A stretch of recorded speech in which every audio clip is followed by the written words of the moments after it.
Hello, it's Richard Wilson coming to you from downtown Singapore, and today I want to talk to you about the engagement factor. I've recently been studying work by Dan Kennedy, John Carlton, Frank Kern about recording videos, creating white papers, creating content so that your potential clients will actually be engaged at what you're trying to tell them or educate them on.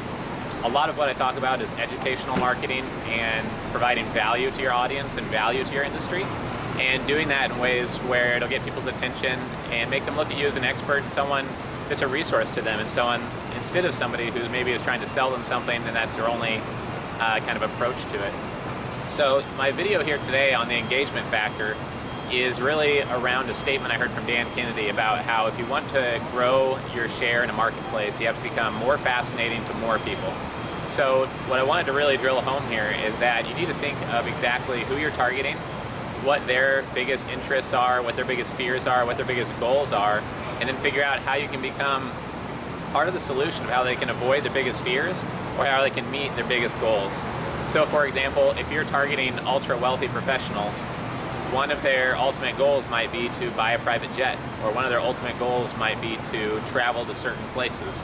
So incorporating that in either some of the speeches you give or in some of the articles that you write can really lead to more engagement from your audience. There's also other things you consider is the format of your educational content. In my case, I've had 17,000 people download a report that I wrote, and I only had a few hundred responses that were really positive from that.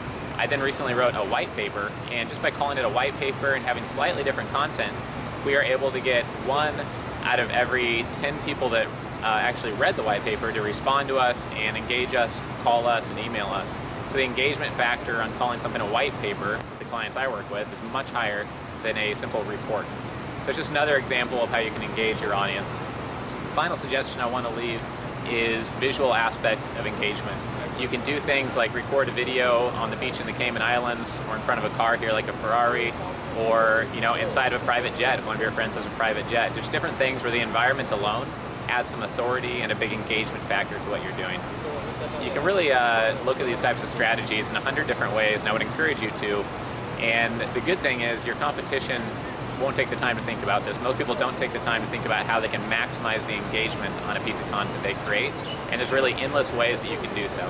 So I hope this video has helped you in thinking about engagement, characteristics of the content you're creating and your website and your marketing materials, and I hope that you're able to use this and help grow your business as well. It's Richard Wilson coming from Singapore, and I'll talk to you again soon.